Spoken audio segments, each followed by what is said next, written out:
Assalamualaikum warahmatullahi wabarakatuh. Nama saya Adinda Putri Cahyati. Saya mahasiswi Ilmu Politik UIN Sunan Ampel Surabaya. Video ini dibuat untuk memenuhi tugas akhir dari mata kuliah Public Speaking. Dan video ini bertemakan bahaya COVID-19 dan cara mencegah penularannya.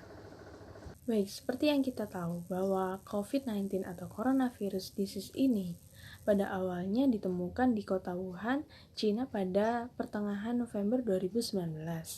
Kemudian masuk ke Indonesia pada pertengahan Januari 2020 hingga akhirnya di bulan Maret pertengahan semakin banyak penyebaran virus COVID-19 ini akhirnya membuat pemerintah mengeluarkan suatu kebijakan untuk membatasi kegiatan masyarakat atau yang bisa disebut dengan PSBB. Kemudian pemerintah mengeluarkan kebijakan untuk menghentikan aktivitas sekolah maupun perusahaan tertentu, lalu dialihkan ke sistem daring atau online, sehingga membuat kegiatan sekolah, perkuliahan maupun perkantoran dilakukan dari rumah.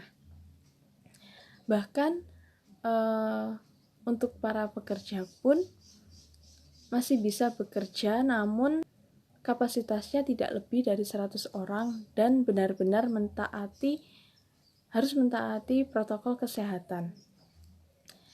Untuk menekan penyebaran virus 19 ini agar tidak semakin luas, seperti yang kita tahu bahwa virus COVID-19 ini menyerang saluran pernafasan, sehingga virus ini tidak bisa diremehin lagi, tidak bisa dianggap sepele, karena orang yang terjangkit virus ini akan mengalami sesak nafas, kemudian sangat rentan untuk orang yang memiliki penyakit bawaan seperti asma maupun penyakit pernafasan lainnya.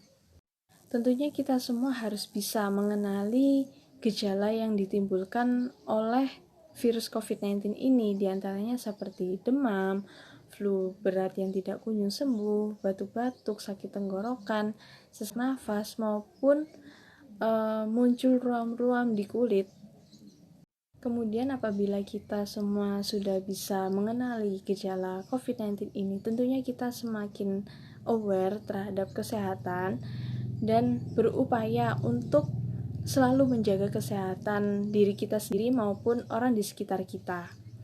Dan apabila kita sendiri atau orang sekitar kita merasakan gejala-gejala yang ditimbulkan oleh COVID-19 ini, harus segera mendapatkan penanganan medis yang tepat atau segera berobat sehingga tidak terjadi keterlambatan penanganan medis.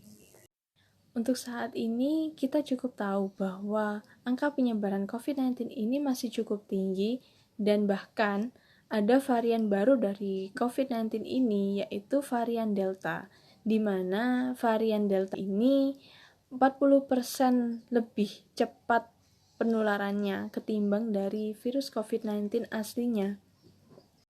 Dan gejala yang ditimbulkan oleh virus COVID-19 varian Delta ini yaitu sakit perut, hilangnya selera makan, mual, muntah, nyeri sendi, dan gangguan pendengaran.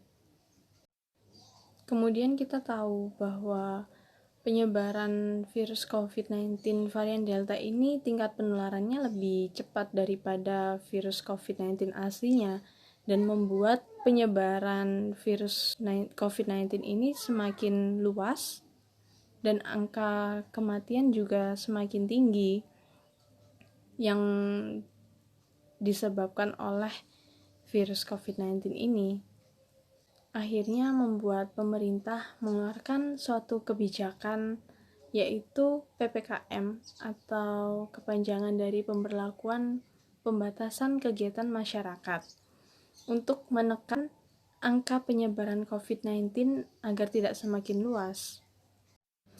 Dengan adanya pemberlakuan pembatasan kegiatan masyarakat seperti itu, tentunya kita semua berharap bahwa angka penyebaran COVID-19 ini akan semakin kecil sehingga kita semua bisa beraktivitas kembali secara normal seperti sedia kala, yang tentunya tetap mematuhi protokol kesehatan yang ada agar tidak terjadi penularan lagi.